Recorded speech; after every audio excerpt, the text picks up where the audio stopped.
They say money can't buy you happiness, but it can buy you a presidential suite on a luxury cruise. Debra Wolfowitz is a recently widowed millionaire who was trying to patch up a troubled relationship with her 17-year-old daughter, Haley. Debra spares no expense on this trip. She wants to do whatever she can to make sure it's a good moment for her and Haley. Sure, they've been having some difficulties, but she's really hoping that if she shows Haley the best time of her life, things will be smoothed over.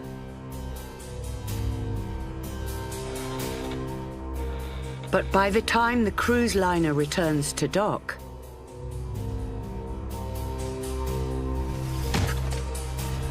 this upper-class mother will have a first-class ticket to the morgue.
Recently widowed millionaire Debra Wolfowitz was trying to patch up a problematic relationship with her teenage daughter, Haley.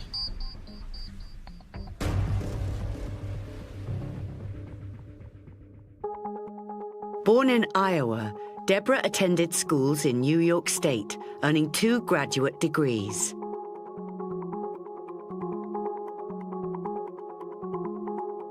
Her second master's degree was done in New York, and that's where she met Marvin Mitchell.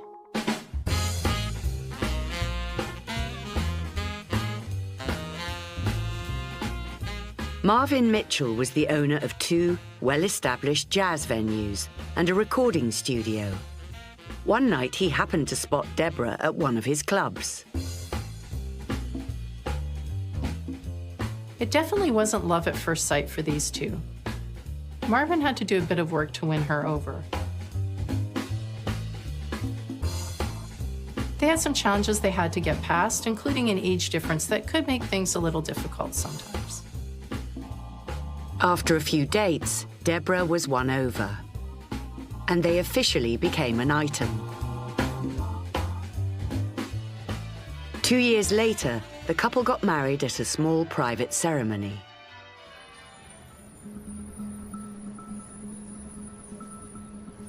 While Marvin split his time between his nightclubs and recording studio, Debra put her extensive education to good use. She became a member of New York's elite and moved in high society circles. Her effortless ability to influence an audience during speaking engagements drew the attention of New York's movers and shakers, and she quickly expanded her network. Debra was an accomplished woman in her own rights. She was an amazing public speaker. She was an expert about the arts. There were many things that she showed talent in and a gift for. Her friends believed that one day Debra would even run for office. It was often suggested that she take on a greater role in planning a vision for the city's future. However, a surprising addition to the family put any such plans on hold.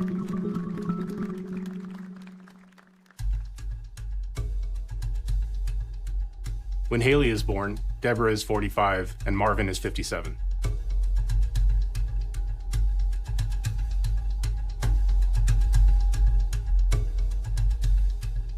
No one expects to be a new parent at that age, but they had lots of space in their lives for Haley, who they viewed as their miracle.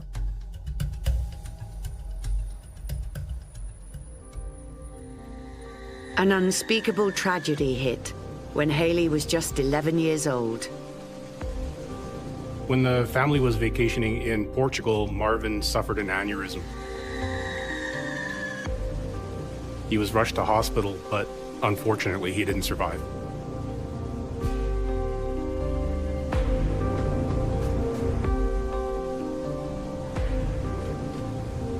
Everything changes between Debra and Haley once Haley's dad dies. The teenage years are difficult enough, but to have this tragedy take place as well just further complicates things. Haley's entire adolescence is shaped by the tragedy of losing her father.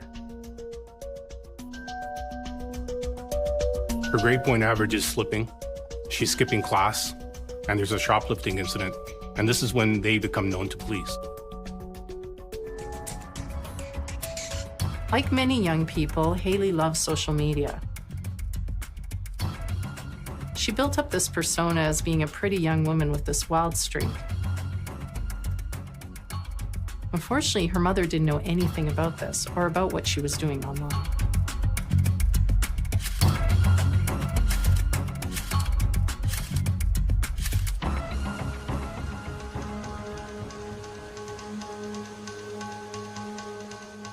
For Debra, the Trans-Pacific cruise would be a final throw of the dice to forge a bond between mother and daughter. But her attempt to mend fences would come at a steep price. Debra spares no expense on this trip. She wants to do whatever she can to make sure it's a good moment for her and Haley. Sure, they've been having some difficulties, but she's really hoping that if she shows Haley the best time of her life, things will be smoothed over. They flew first class from New York to Brisbane, Australia, and rented a suite on board a luxury cruise liner for a week-long cruise, stopping in Oahu, Bora Bora, Tahiti, and Moorea. This trip might be a little too expensive for most of us, but when it came to Debra, money was no object. She wanted to do whatever she could to repair the relationship between her and her daughter. For the first 5 days of the cruise, they kept to themselves and seemed to be getting along. Two women traveling together alone on the other side of the world on a luxury cruise would make very appealing targets, especially if they draw attention to themselves. Was their wealthy lifestyle an open invitation for someone looking to take advantage of unwary travelers? Haley was using every opportunity to take selfies on the ship and posting them on social media. Debra's sense of frustration with her daughter's self-obsessed ways rapidly grew. The night before the ship was scheduled to stop in Bora Bora, passengers saw Haley and Debra arguing near the guest services desk. Debra's cruise card is linked to her credit card, and it's maxed out and frozen, and that's what appears to have led to the argument. Debra had asked for them to unlock her card so she could continue to buy meals and drinks and further enjoy the amenities on board the ship.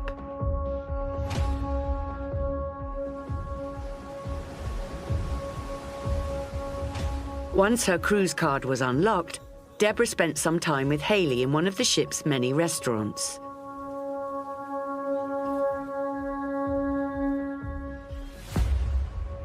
That same evening, a strange incident took place in a dining room on another deck.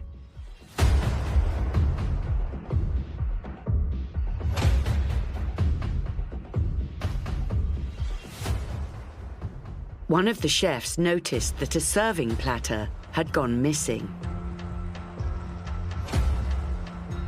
It's an unusual thing to have happen on a cruise, but it's not so odd that it draws ship security's attention, at least not immediately. The following day, after the ship had docked in Bora Bora, the crew were notified that 2 passengers were departing the cruise early and would be flying home directly. They had asked for a piece of luggage to be retrieved from their presidential suite.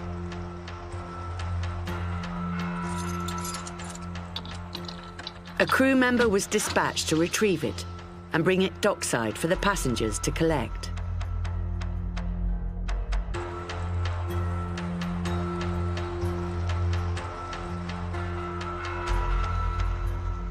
But what he discovered would shock him to the core.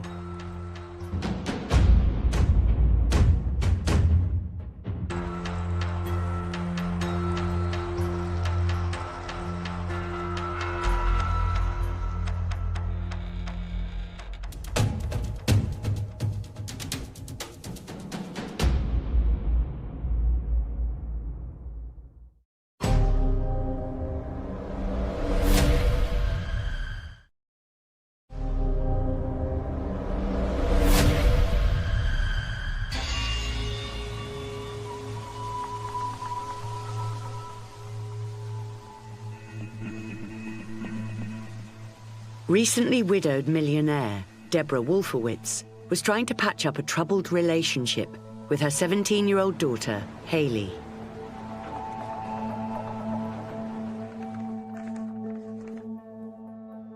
After completing a second graduate degree, Debra had married Marvin Mitchell. He was 57 years old when their daughter, Haley, was born.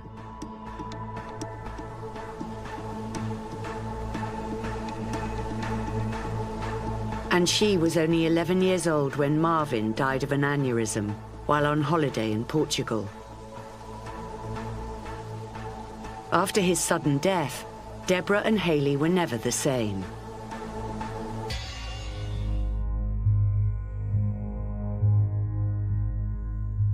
Despite all the money that Debra's invested in this cruise, her plan to repair the relationship with her daughter doesn't seem to be working.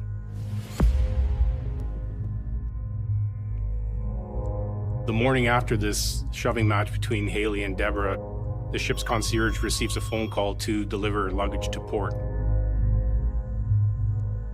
At this point, there's no direct connection between this request and the shoving match.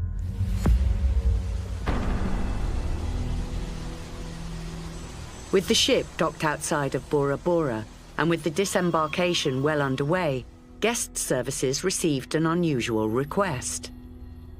2 passengers had decided to fly directly home to America from Bora Bora. They had left their luggage in the suite, requesting that it be brought ashore. There are rules about getting off a cruise early if your destination is in America. But if you want to drop a fortune flying home from the islands of French Polynesia, you can. You just need to contact the cruise line.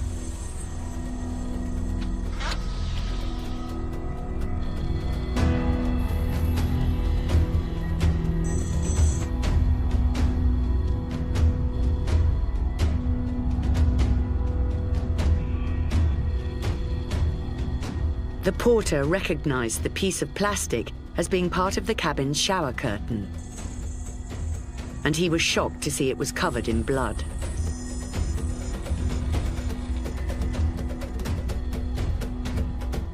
The crew calls the gendarmerie, which are the French law enforcement on Bora Bora, and asks them to come and inspect the luggage.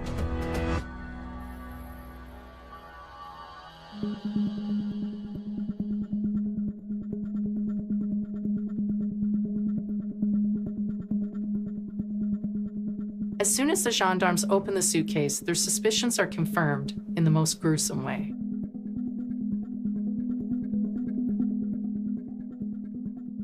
As investigators prepared to open the suitcase, there was so much blood pooling up inside, it leaked out onto the floor.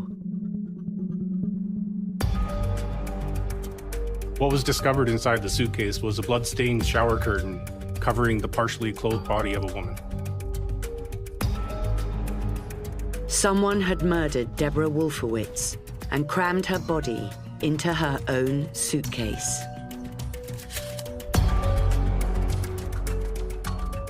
We have to be very cautious as investigators that we don't contaminate the crime scene with our own DNA and fingerprints as well.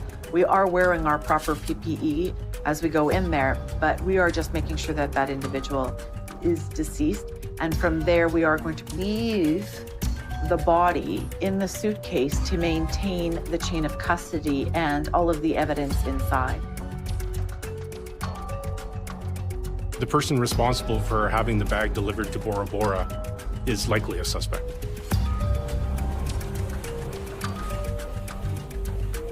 It doesn't take long for crew members to identify the body as Debra, and they realize that Haley is the second person assigned to her suite.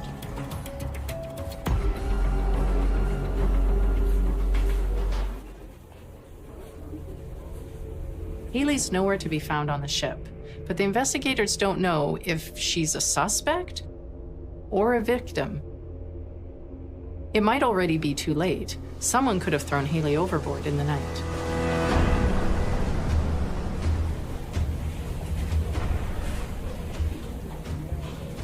Crew members confirmed to investigators that Haley had contacted the cruise company from somewhere on the island and requested that the suitcase be delivered to her on land.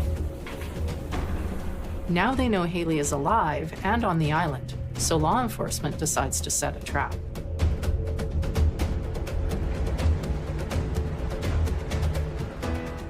The local police brought a similar suitcase, hoping to use it as bait.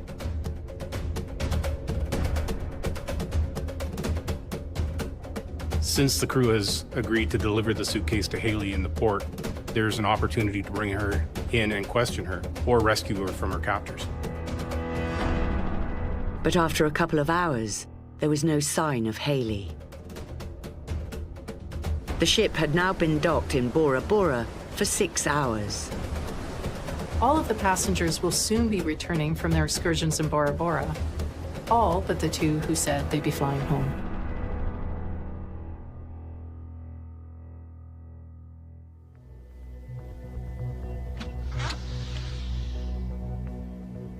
Meanwhile, the ship's investigators looked through Debra and Haley's suite, hoping to piece together what had happened. Once the removal of the body has been done, we look around the room and we will see a very gruesome scene. When you're going through the room, you're going to see blood splatter from the blunt force trauma that she received. But we certainly need to look for her personal identification issues. Did she have an itinerary of what she was doing on the cruise ship at the time? Did she have any pictures or a camera that might have stated where she was and who she was interacting with that day or day previously? Does she have a cell phone? What do any of those texts indicate to us? What do any of the phone calls that she's made recently or emails that she's been receiving? We would be looking through these things in the room. Further investigation of Debra and Haley's suite shows signs of a struggle in the bed. When the investigator found a shard of blue stoneware in the bed, they recalled the complaint made by kitchen staff the night before. It seemed like mischief, maybe even a prank. Why would someone steal a serving tray?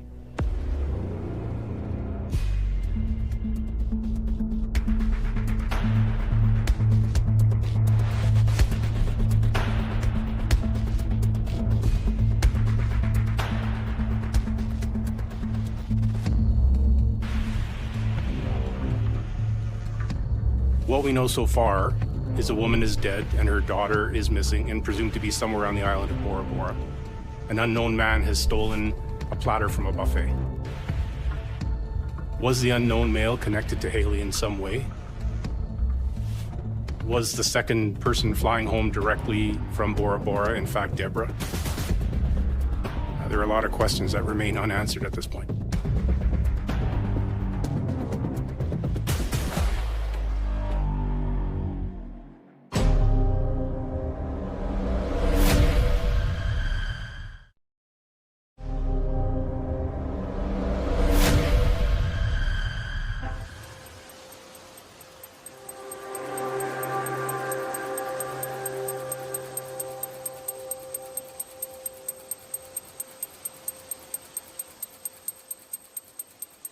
Millionaire widow Debra Wolfowitz was on a 5-star trans-Pacific luxury cruise, hoping to reconnect with her teenage daughter, when she was found stuffed in her own suitcase while the ship was docked at Bora Bora.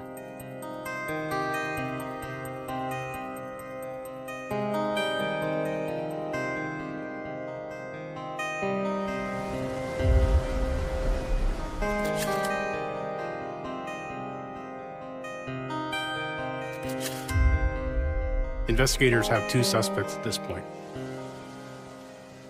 Debra's daughter, Haley, who they believe left the ship and is somewhere on the island. And a mysterious male who stole a stone fruit platter from the buffet in one of the ship's dining halls. When I do a scene survey, we are looking for a weapon of sort or some sort of object. Investigators need to locate the man who took the stone platter, which appears to have been used to murder Debra. Who was this strange man, and why would he want to kill Debra? And was he still aboard the ship, or had he fled ashore? Did this man abduct Haley Mitchell? Was she already dead? Or was she somehow connected to all of this?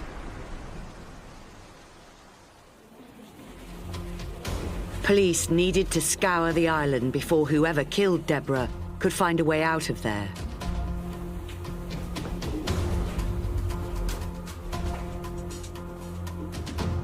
And if they could get to her in time, they might just save Haley's life.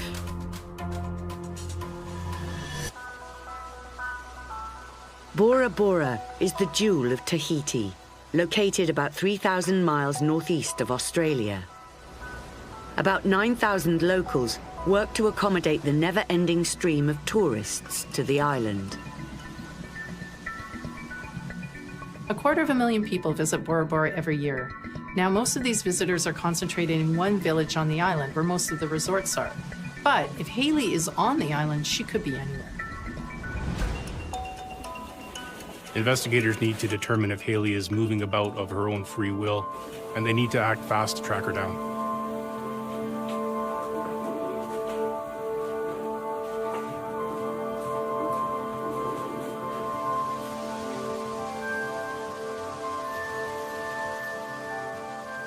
As the day drew to a close and the passengers returned from their day trip to the island,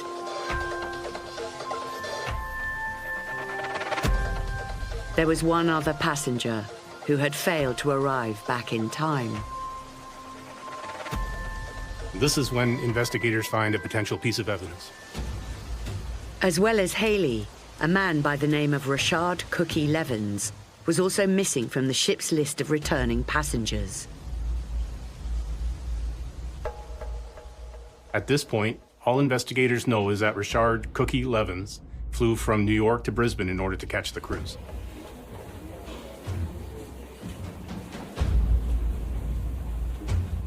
Debra and Haley are also from New York, but they arrived on a different flight. They're from different parts of the city. However, it was a coincidence that couldn't be ignored. Police requested a record check for Cookie Levins from the International Criminal Police Organization, Interpol. While Cookie had embarked on the cruise at a different port than Haley and Debra, he was now a person of interest in Debra's murder. The investigators have developed a theory that this Rashard Cookie Levins has kidnapped Haley and forcibly brought her to the island.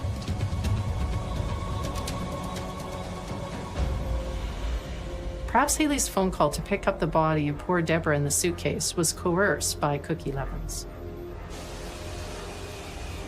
At this point, law enforcement are racing to find Haley Mitchell and Cookie Levins. They search all over the island, but there's no sign of them. As the hurried search continued around Bora Bora, and passengers who had been out all day were returning to the ship, a witness came forward with a crucial piece of information that could shed some light on what happened. With 3,000 people on the ship and 1,000 crew members, trying to piece together this investigation is going to be almost impossible. One of the passengers remembers a confrontation between Debra and Haley that the ship's investigators hadn't heard about. There's evidence that not all was rosy between Haley and Debra. This tourist leads the police to the concierge who broke up the fight between them.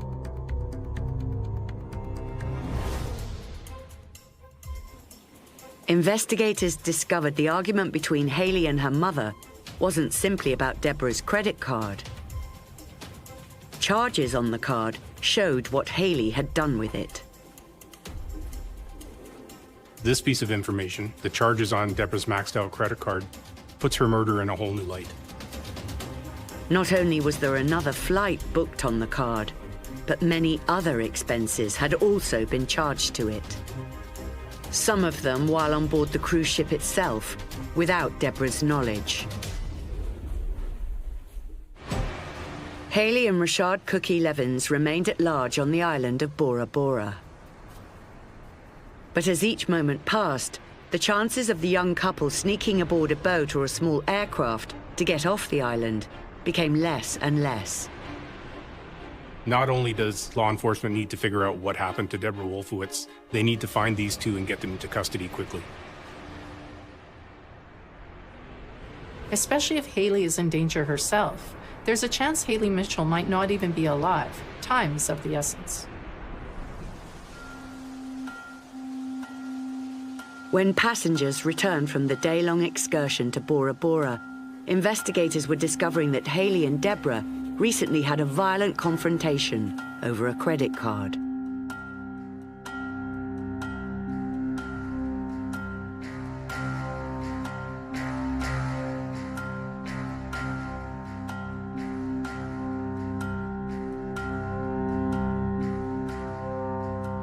Debra had her credit card linked to her cruise card, which is used to buy everything on the ship. It would only be declined if the credit card was maxed out.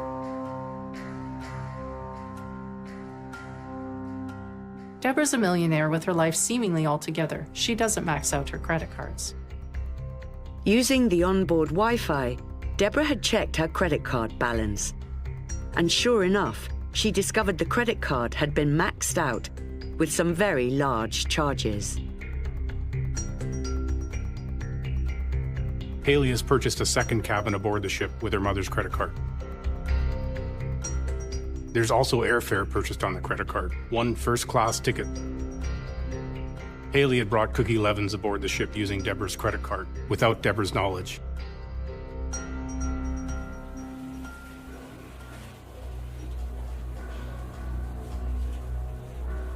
Police had placed a flag on Debra's other credit cards. If Cookie and Haley tried to buy anything on the island using one of them, they would know in minutes.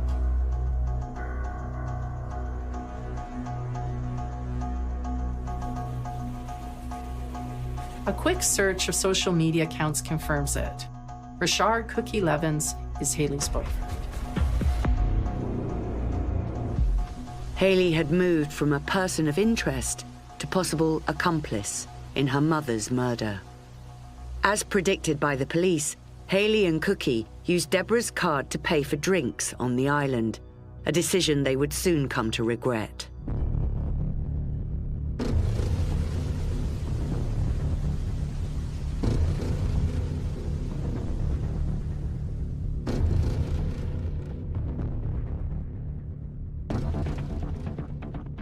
The night after her bloodied and broken body was discovered stuffed into her own suitcase, Haley Mitchell and Rashard Cookie Levins were arrested for the murder of Debra Wolfowitz.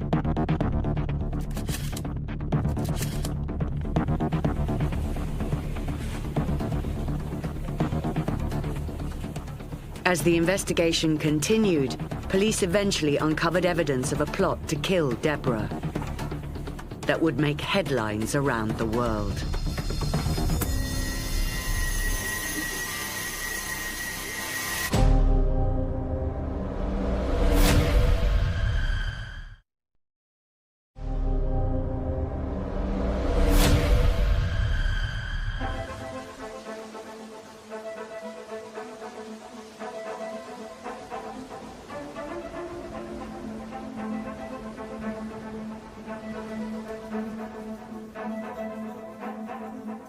Recently widowed millionaire Debra Wolfowitz was on the cruise of a lifetime in an effort to patch up a troubled relationship with her 17-year-old daughter, Haley.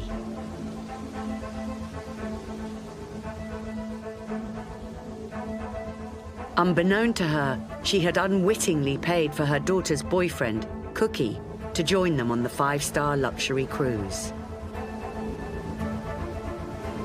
An argument over money and a stolen serving platter connect daughter Haley and her boyfriend Cookie with Debra's murder. It's always a bad move to use stolen credit cards. This was easily traced by the police.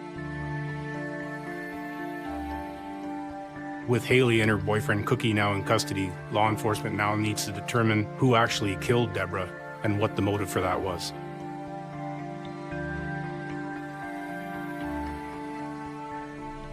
When Debra's body was examined, it was obvious that her skull had been brutally crushed.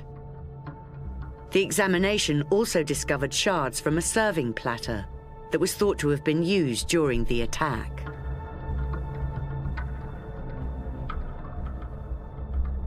The human skull does a miraculous job at protecting our brain. That individual would have to receive significant blows for her to have sustained an unconscious state. And it's totally reasonable after that your murder weapon, if it was of a hard state, could actually break.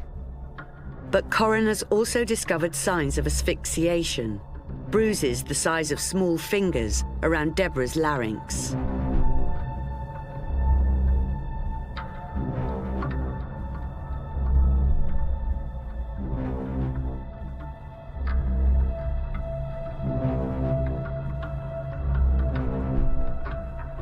The shower curtain shows evidence of having been ripped from the curtain rod, and Haley's fingerprints are all over it. It's not easy to get a body in a suitcase, which is what Cookie discovered.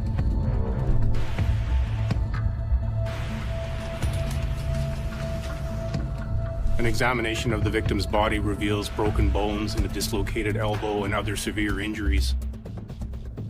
And investigators don't believe Haley would have had the physical strength to be able to do that. Clearly they were in this together, but why? Was it premeditated, or did Cookie get so furious at Debra's not wanting him on the ship that he decided he needed to do something about it?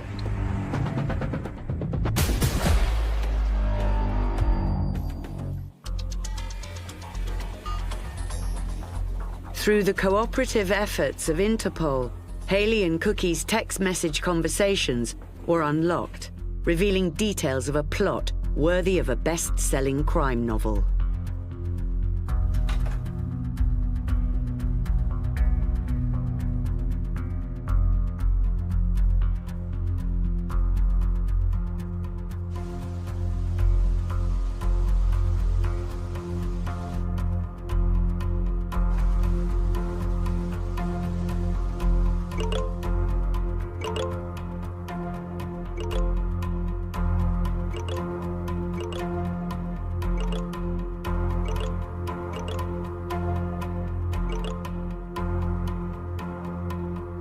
These two have no respect for Debra. Their texts back and forth are heinous. The text messages make it clear that Cookie and Haley conspired to kill Debra. Haley and Debra's troubles far exceeded the death of her father. Investigators discovered that police had responded to more than 24 domestic disturbance calls at Debra and Haley's home. Haley had fallen in with a rough crowd with whom she'd connected on social media. And about a month before the cruise, Haley had told Debra that she was pregnant. Police believe Debra and Cookie had never met prior to the night of her murder, and that she became incensed on finding out Haley was pregnant with his child. Haley Mitchell and Richard Cookie Levins are both charged with first-degree murder and conspiracy to commit murder. It was a classic case of he said, she said. Once they were both arrested, each of them blamed each other. As the trial loomed, police looked to find out who was the ringleader and who was the accomplice.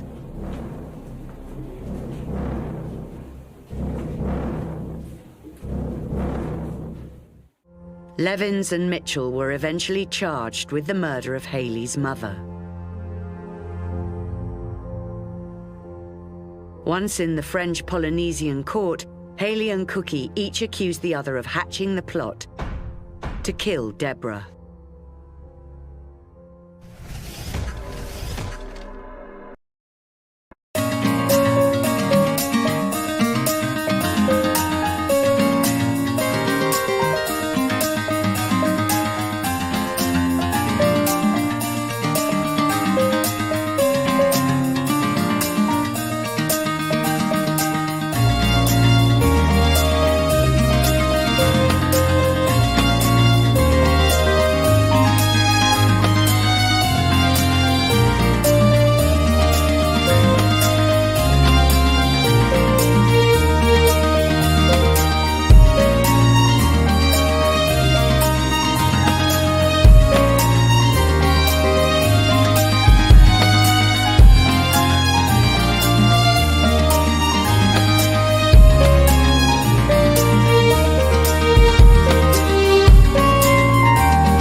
Their stories don't match up. Haley says that Cookie killed Debra impulsively after Haley told him that Debra wanted them to get rid of their baby. But Cookie says it was the idea of millions of dollars of inheritance that drove his actions. Forensic evidence submitted by the prosecution indicates they both took part in the murder. Cookie was seen stealing the platter. The small finger-sized bruises around Debra's neck indicate Haley's hands.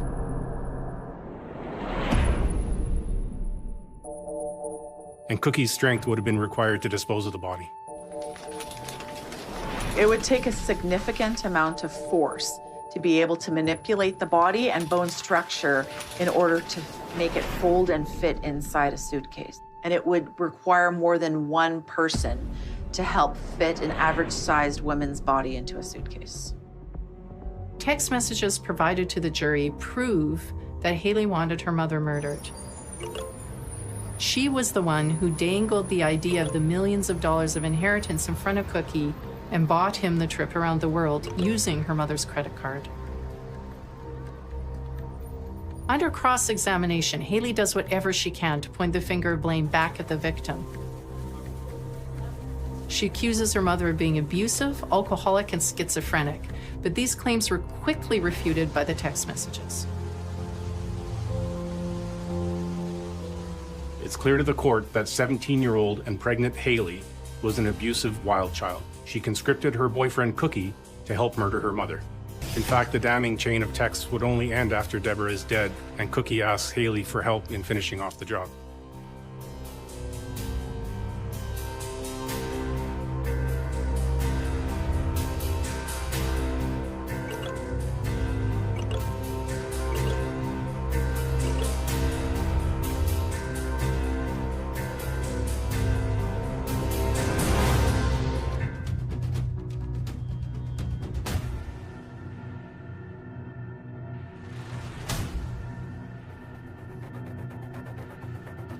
Haley became enraged at his inability to kill her mother, so she finished the gruesome job herself.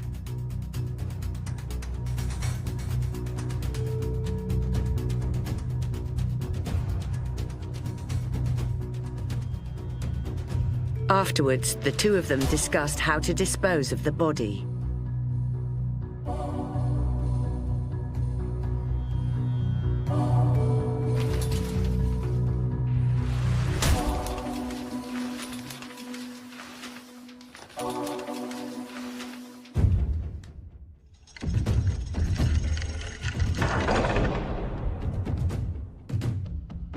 Haley Mitchell and Rashad Cookie Levins were both sentenced to life behind bars in a French Polynesian prison for murdering Debra Wolfowitz.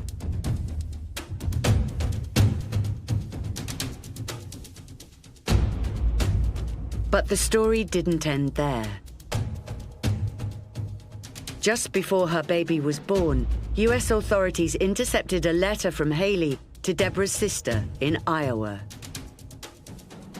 She was threatening to give her baby up for adoption unless the family gave her the inheritance from Debra's estate. The family agrees to put nearly $2 million in a trust fund for Haley's baby. The fear now is, will Haley find a way to get access to that money before her child receives it? Haley gives birth to her baby in prison. She also still uses her smartphone to communicate with the outside world, building her social media platform. If you can believe it, she actually has more followers than ever.